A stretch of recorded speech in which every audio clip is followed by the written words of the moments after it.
What's good, people? It's your boy NLG, and welcome back to the channel. It has been an absolute minute. Arsenal versus Fulham match reaction, or should I say Fulham versus Arsenal. We were away at Craven Cottage today, and look, we got the 3 points, but a better performance is needed by Arsenal. I know there's rust from the international break. Why are we having so many international breaks? But that aside, we should have had the team necessary to go out and do a better job against Fulham. And let's keep it a buck. Fulham were the better team in the first half. Let's get straight into it. We'll get some stats. We'll get some interesting takeaways as we go on to our next game against Atletico Madrid. But look, first half, Fulham were the better team, just straight up. I mean, we weren't having many chances on the ball. And the first 13 minutes of the game, Fulham had 3 shots, with 3 on target, I believe, in the first 13 minutes, and we had none. The only meaningful attack after that was when Timber switched the ball to Trossard. Fantastic switch, by the way. Who hit it first time to Calafiori, who I don't know what position this guy's playing, inverted quarterback or what, but Trossard's first time pass to Calafiori, who's playing in the 9 position, and finishes it into the net as if he's a striker. Honestly, he's playing with a type of freedom I need the rest of the team to play with, because he even let's check this stat. In fact, let's check this stat, because one of my biggest pain points about this team is I don't feel like we're taking enough shots or opportunities. I mean, it took us that long to be able to get one off, and it happened to be our left back, who's marauding as a number 9. So it's just quite insane. I can't find the stat for some reason, but basically it's that no other player for Arsenal has had as many shots as Calafiori. He's level with Gyökeres on as many shots. So Calafiori is clearly doing something there.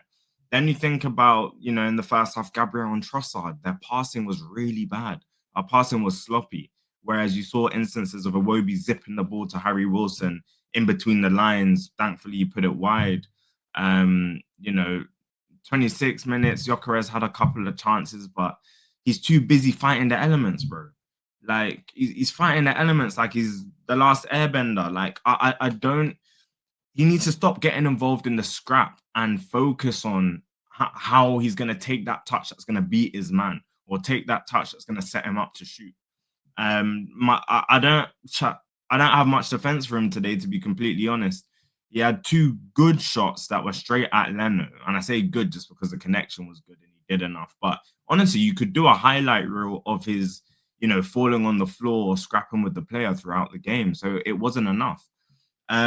Obviously, with Odegaard being out, we had Eze in the 10 today. Again, I don't think he did. I think we needed to see more from him to occupy those spaces in between the lines. He got hooked, unfortunately, and I know he was disappointed with that. But I think we need to see us playing more into him in between the lines, but him taking more. I know he made a risk at some point. He gave the ball away 28 minutes in. He didn't track back properly either. Track Wilson back, but like, we need to see him causing problems there, and providing more of an outlet for Gyökeres. I think more of a relationship and dynamic needs to form between those two and the midfielders. And I think that's how we're going to start unleashing more of our play. Saka and Timber were the best players all game today. Saka was shining in the first half. I mean, he was putting Sessegnon on toast. Absolute toast. What a performance, and what a guy, man. Like, this guy, he's just different level. Just get him to sign the thing. It's as simple as that. Starboy Saka for a reason. First half, by the numbers, no Arsenal player had more touches in the opposition box. 6. Won more duels. 6. Created more chances. 4. Completed more take-ons. 3. Or 1 more fouls. 2 in the opening 45 minutes. I mean, the relationship between him and Timber was super solid, just like him and Ben White before Timber joined. And I'm really enjoying watching Timber and Saka play and interchange. And Saka was just great today. The only thing he needed was the goal. And let's touch on Yuri and Timber for a second. Let's full screen. Timber is quality. We signed Ben White for 50 million, and a lot of us doubted his capabilities as a right back, or whether he should have been 50 million. He's quality, Ben White. And it so happened that literally some weeks after going on Ben Foster's podcast and saying that he never gets injured, which is one of his best traits, which is reliability, he got injured, unfortunately, and Timber stepped in, and we haven't looked back. And that's not an indictment on Ben White. We have two quality right backs. And Timber today, the interceptions, the blocks, the forward runs, the overlaps, the inverting, he was doing it all, the quick passes. Man, shout out Timber. Fantastic, fantastic game today. Let's talk about going into the second half. 0-0. Again, we didn't really show much of anything. Again, we're top of the league by 1 point. We had to win on Saturday. We know Liverpool have got a tough match against Man United tomorrow. We had to get the 3 points. And I think the second half was a bit better, a tiny bit better. I think we tried to play a bit more open, but honestly, wasn't much inspiration. The goal came in the second half, you know. Actually, there was a time right into the second half where Saka, 49 minutes, and he lets the ball run to beat Sessegnon, heads into the box and squares it to Gyökeres, and Gyökeres, the ball just went through his legs. Like I really want him to get into the game more, because I feel like he's busy scrapping, and we need him to be a bit more nimble, a bit more involved. But anyway, he'll get there. 57 minutes was when the game changed. Saka with a great whip into the box. Our set pieces weren't too great before that. Gabriel headed it and knocked it on, and Trossard was the one to guide it in. Someone who did not have a good game today, but hey, impact player. He got his goal, and it made the difference. An interesting stat about Arsenal and actually our goal scorers is this. Having a look at our team, let's take a look here. Arsenal are the first side to have 10 different scorers in the Premier League this season already. Leandro Trossard being the latest one, and Calafiori could have gotten his goal but was offside. But he's already on this list because he's already scored. So that's good that we're sharing the load. Takes me back to the 22-23 season when Odegaard got double, Martinelli, Smith Rowe got double figures, and we still had Aubameyang. This is a good sign, but we need to see more from our striker and our strike force. And I need to see us add that on top of the set piece goals. Yeah, honestly.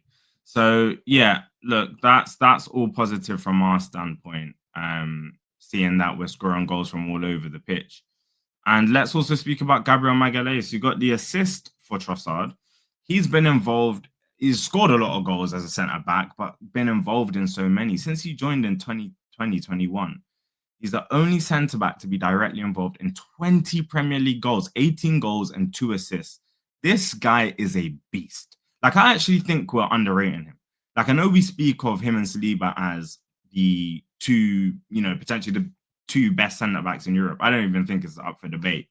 But we're not rating this guy. He's doing what John Terry was doing, bro. Obviously, the accolades are not there yet. The titles are not there yet. He's not the captain.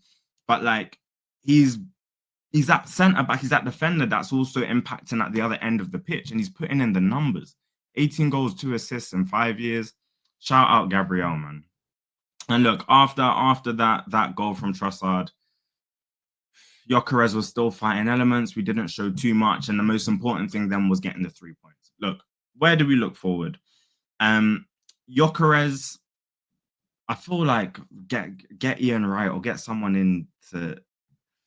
He will get there. It will get there. But it's just frustrating me a bit now. You saw Eze come off. Marino came on. Martinelli came on. We saw a bit nicer interchange of play towards the end of the game. Gyökeres had another shot at Leno. But look, we've got Atletico Madrid coming up. We're not gonna win that game like this. And Atletico Madrid will come for us. It's an important 3 points, so well done to the team and the boys for getting that done, because that's what matters. At the end of the day, if we're going to win this league, it's going to be about game by game and making sure you end that game with 3 points. And you can see the way Rice celebrated at the end. It means a lot. But look, when we do the preview for Atletico Madrid, let's speak about how we can turn these performances around, because that is going to matter as time goes. And again, I think we only win this league if we are still first and if we're still first by 6 points, 3 to 6 points, and we beat Liverpool on Jan 26th. That's the only way I will feel more confident that we'll win this league. But for now, at least we're picking up the points, but we need the performances to match. let me know your thoughts down in the comments below. Let me know what you think.